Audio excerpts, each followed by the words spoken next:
Hello. Good evening, नमस्ते। कैसे हैं आप सब? यूपी का एग्जाम्स आने वाले हैं जुडिशरी के। मैंने सोचा कि जो छोटे छोटे माइनर एक्ट्स है उन सभी एक्ट्स को हिंदी में क्यों ना पढ़ा दूं मैं। आप लोगों की हेल्प हो जाएगी, है ना। और आप मुझे ऐसे ही ब्लेस करते रहेंगे तो मैं आगे भी आप लोगों की बहुत सारी हेल्प करती रहूंगी। आप मुझे हेल्प कीजिए, मैं जरूर आपको हेल्प करूंगी, है ना। किससे हेल्प करेंगे यार? ब्लेसिंग से। चलिए, थोड़ा सा मैं आपको इसका बॉटम लाइन बता देती हूँ, जैसे आपको बिल्कुल भी प्रॉब्लम ना आवे। स्टार्ट करते हैं। ये है 2013 की कार्यस्थल पर यौन पीड़ित रोकथाम और निपटारा। ये 2013 की अधिनियम की एक्ट है। चलिए सीधा आ जाते हैं हम लोग, विदाउट वेस्टिंग ऑफ टाइम। हम सीधे सीधे हम लोग डायरेक्ट पे देखो। ये इन शॉर्ट मैं आपको बता दूं, ये यौन उत्पीड़ित शब्द भारत में कई लोगों के लिए नया होगा, पर यौन प्रतिक्रिया वाला वे अनचाहा अनुचित व्यवहार, जैसे ईव टीजिंग, लड़की को छेड़ना भी कहा जाता है। भारत में अथवा दुनिया के कई अन्य हिस्सों के लिए नया नहीं है। भारत की महिलाओं के लिए यह एक हकीकत है। कार्यस्थल पर यौन उत्पीड़ित अधिकांश मामलों में पुरुष द्वारा महिलाओं को लक्ष्य कर किया जाता है, लेकिन किसी भी महिला या पुरुष को ऐसा व्यवहार सहन नहीं करना चाहिए जो उनकी इज्जत और मर्यादा का उल्लंघन करे और जिससे उस व्यक्ति की स्थापना या समाज पर नकारात्मक असर पड़े। ऐसा व्यवहार पर रोक लगाने के लिए कई एशियाई देशों ने कार्यस्थल पर यौन उत्पीड़न को रोकने हेतु वैज्ञानिक कदम उठाए हैं। इसी साल भारत ने कई देशों में, ठीक है, और कदम बढ़ाते हुए, मैं आपको बता दूं कि बहुत सारे देश हैं जहां पर भारत ने ऐसा कदम उठाया है। और नहीं, भारत ही नहीं, तो ये भारत में तो अभी अभी 2013 में आया है। ये तो पहले से तो नहीं था, है ना। तो ये तो अभी आया है।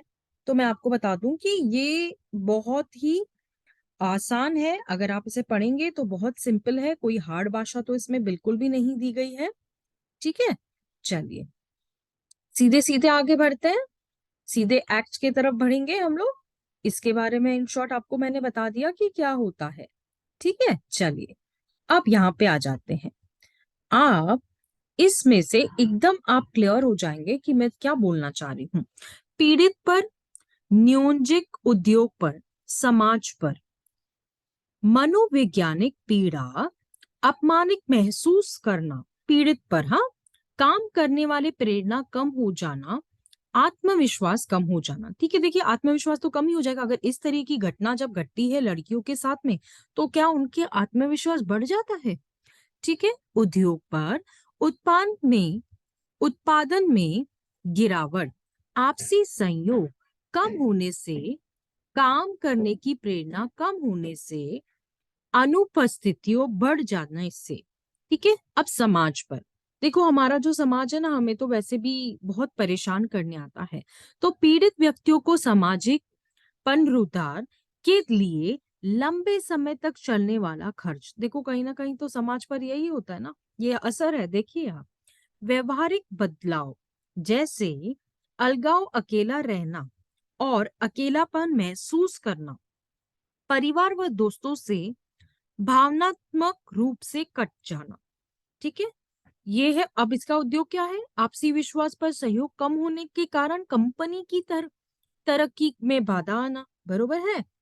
फिर समाज पर क्या होता है? बेरोजगारी, और ज्यादा वेतन वाली नौकरियों का अवसर, जिन पर अभी भी पुरुषों का प्रभाव है, महिलाओं को वंचित रह जाना पड़ता है। आज भी तो वही चल रहा है कि महिलाएं, वैसे महिला सब आगे हो चुकी है, लेकिन इन्हीं कारणोंवश महिलाएं आज भी कहीं ना कहीं डरती है।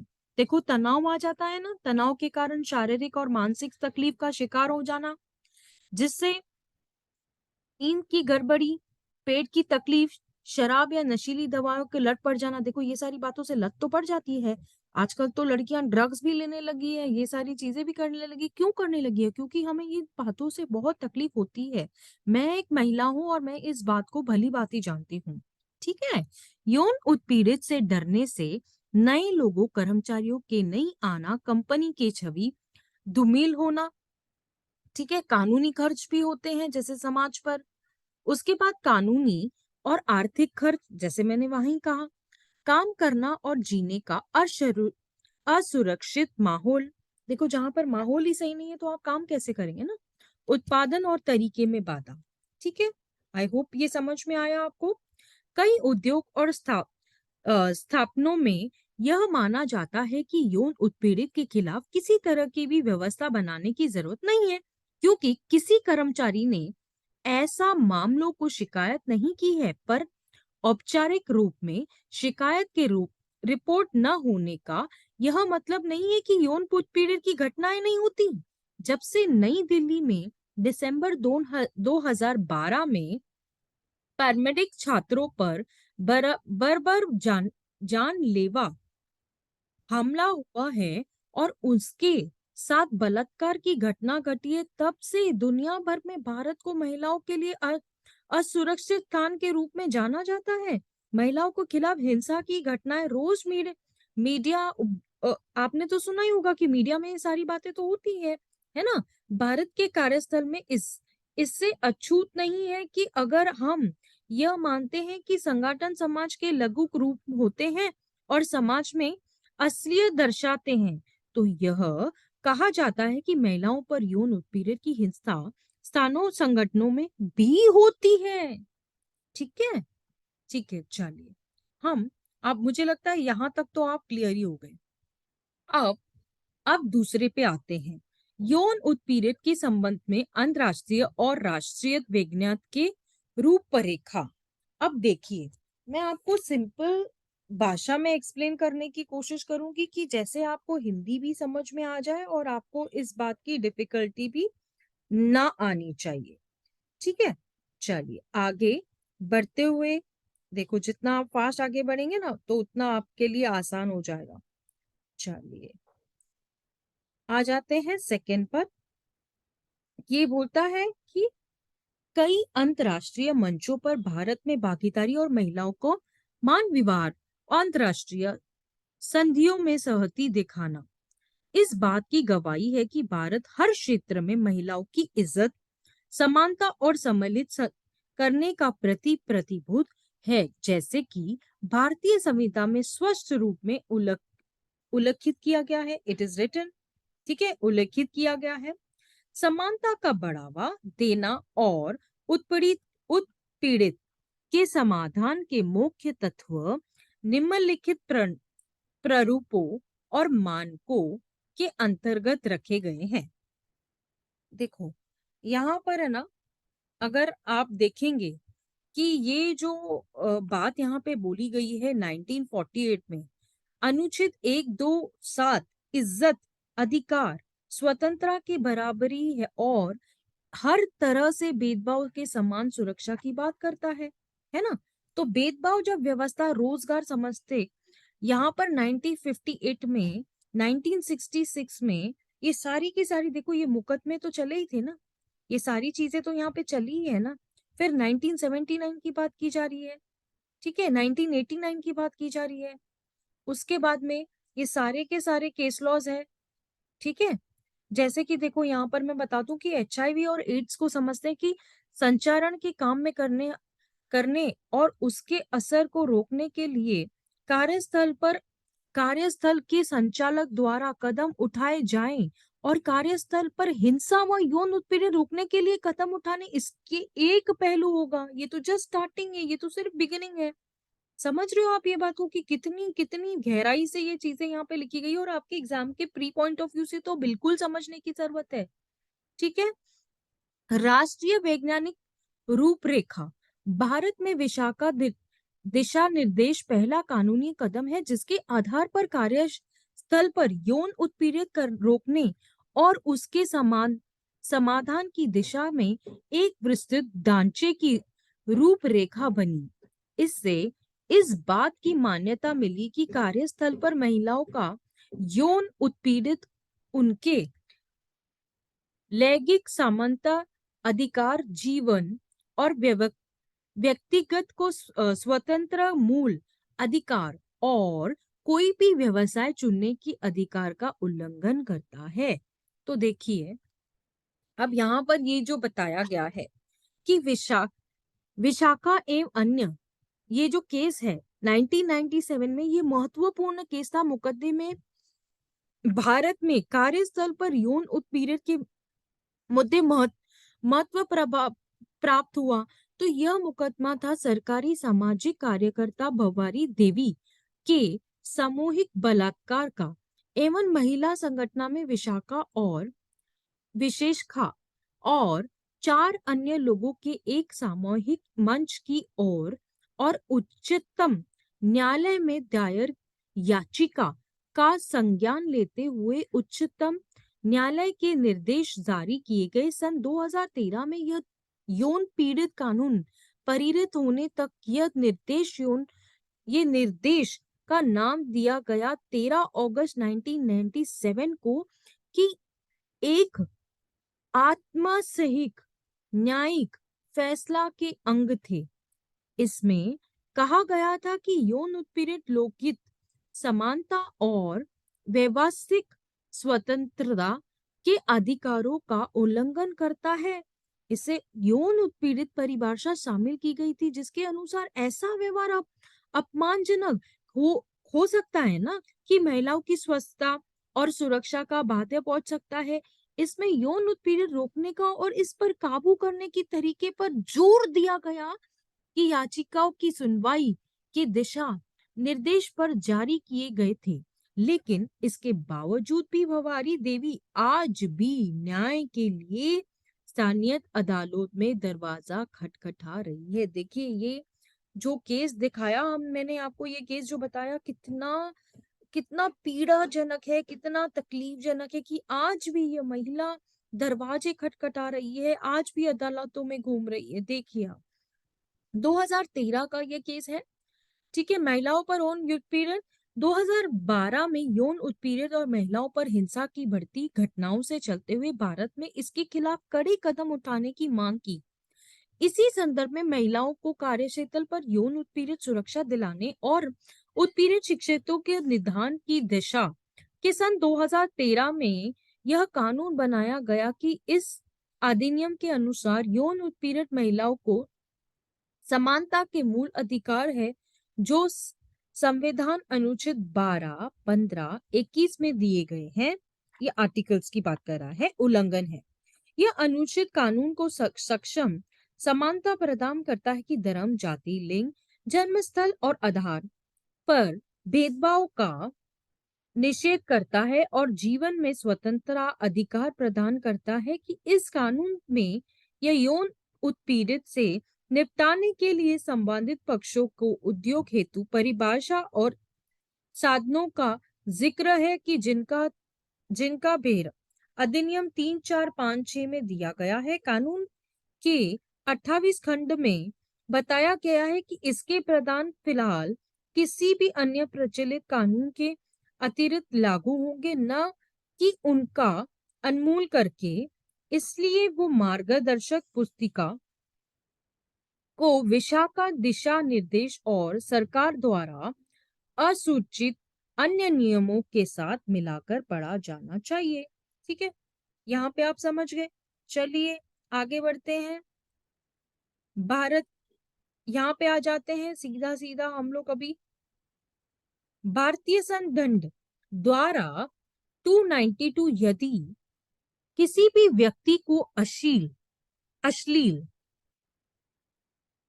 पैम्पलेट, देखिए देखिए, पैम्पलेट, दस्तावेज, लेखन, रेखाचित्र, तस्वीर, प्रतिरूप, आकृति या फिर दूसरी अश्लील सामग्री बेचते, किराए पर देते, विवरित करते अथवा सामाजिक रूप में प्रदर्शित करते पाया जाता है, तब उसका पहली बार दोषी पाने जाने पर 2 साल तक की कारावास और उसके साथ 2,000 रुपए तक का जुर्माना। हमने आईपीसी में इसको ऑलरेडी पढ़ रखा है, 292, 293, 294।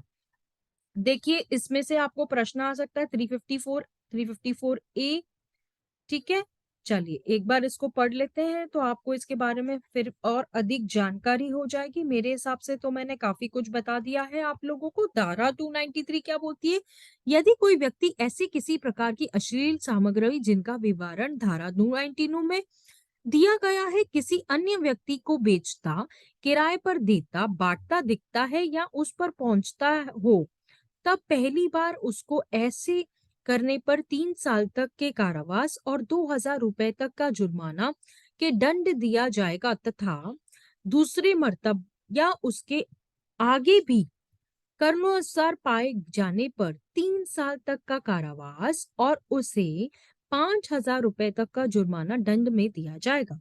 ठीक है, अब 294 में जो भी व्यक्ति 1, ये आय में जो दिया गया है कि किसी सार्वजनिक स्थल पर या उनके निकट कोई भी अश्लील काम करे या कोई अश्लील गीत, कविता या शब्द मुंह से निकालता है जिससे औरों को परेशानी होती है, तब उनका 3 महीने का कारावास, जुर्माना का दंड मिलेगा या फिर दोनों की बातें एक ही साथ लागू हो जाएगी। ठीक है, चलो 354 क्या बोलता है? जो भी व्यक्ति किसी महिला के ऊपर उसका शील भंग करने का उद्देश्य से अथवा यह जानते हुए कि उसके ऐसे आचरण से महिला को शील भंग होगा, उस पर हमला या फिर अनुचित बल प्रयोग करता है, तब दोनों को किसी भी कोटि में किया जाएगा। अपराध के लिए उसे 2 साल तक का कारावास या जुर्माने के दंड मिलेंगे या फिर दोनों बातें एक साथ लागू होगी, या तो ये या तो वो, दोनों एक साथ लागू हो जाएगा। अब 350 ए इसको 2013 में लाया गया था क्योंकि अमेंड किया गया था तब, है ना। भारतीय दंड सहित यह धारा कार्यस्थल पर महिलाओं को यौन उत्पीड़ित रोकथाम, निषेध व निवारण अधिनियम 2013 के अधीन स्वीकृति मिलने के बाद जोड़ी गई। ठीक है, वहां पे उनको स्वीकृति मिल गई तो यहाँ के इसको अमेंडमेंट करके इस सेक्शन को जोड़ के 2013 के हाल में शामिल की गई है और धारा जारी है दोनों उत्पीड़ित परिघटना को मान्यता प्रदान करते हुए एवं इसके लिए दंड भी प्रदान करता है। देखिए ये सेक्शन जो है इसमें से आपके प्री पॉइंट ऑफ व्यू से जरूर क्वेश्चन बनने वाले हैं, तो इस प्रश्न के साथ में इन उत्तरों का भी आप तैयारी कीजिए।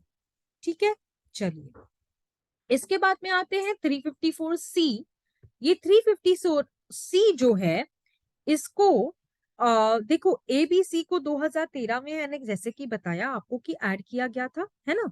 तंग जाग करना, फिर भी कोई भी पुरुष जो किसी ऐसे स्थान पर निजी कार्य व संलग्न किसी भी महिला को ऐसी स्थिति या देखते हैं या उसकी तस्वीर उतारते हैं जहां आम और तर पर महिला को अपराधी अथवा अपराधी को इशारे पर किसी अन्य व्यक्ति द्वारा खुद को देख जाने की अपेक्षा नहीं है या फिर ऐसे तस्वीरों को प्रसारित किया है, ऐसे व्यक्ति को पहली बार दोषी पाया, अगर उसको पहली बार दोषी पाया जाता है तो 3 से 7 साल तक की कारावास और जुर्माना के भरवाना, तथा आगे दूसरी बार दोष पाए जाने पर 1 साल तक का कारावास और जुर्माना दंड, है ना।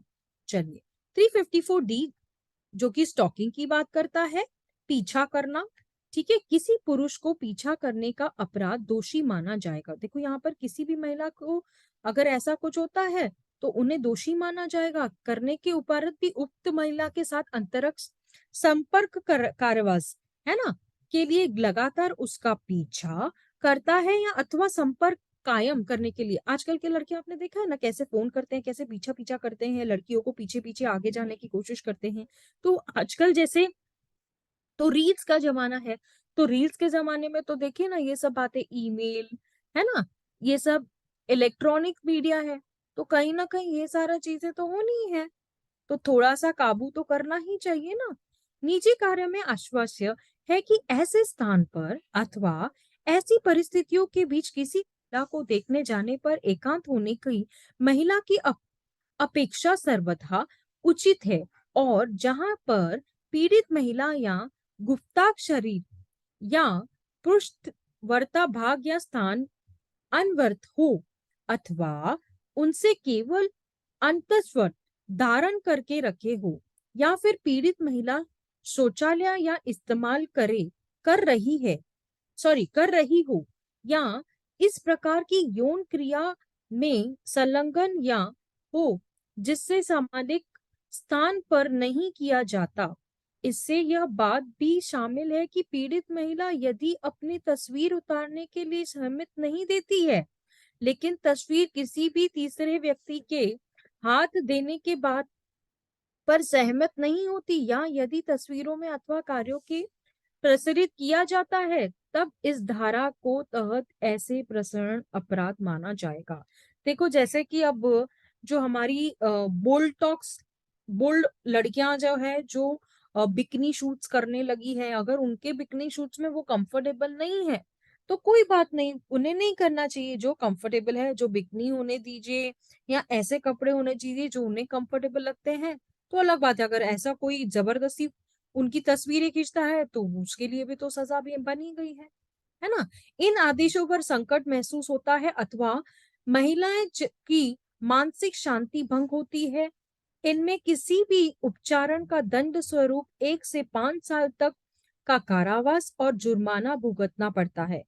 375 में आ जाते हैं, बलात्कार की बात करते हैं। किसी भी व्यक्ति का बलात्कार परिभाषा में अनुरूप इस कृत्य के अपराधी मान जाएगा यदि वो कृत्य महिला के सहित और बगैर हुआ है, यानी कि उसकी इच्छा के विरुद्ध हुआ है, उसके इच्छा के विपरीत हुआ है, यदि मृत्यु अथवा शाति या भय दिखाकर उसकी सहमति हासिल की गई, यानी कि उसको डरा दिखाकर अगर उसकी सहमति हासिल की, यदि महिला का मादक दवाओं अथवा शराब के नशे में होने के द्वारा उसके, यानी कि उसका गैर फायदा, शराब वगैरह पिला के उसका गैर फायदा उठाया गया, उसके पति होने के संबंध रचकर उसकी सहमति प्राप्त की जाती है, यानी कि उसको डरा धमा उसकी पाती होने के, ठीक है ना। जब वह पागलपन की स्थिति में है, मेंटली पागल है, उसकी मानसिक स्थिति ठीक नहीं है और उसका गैर फायदा यूज किया गया है, समाहित अथवा असमाहित के उसकी 18 वर्ष की जो आयु है, यानी कि 18 साल की कम की लड़की की बात की जा रही है,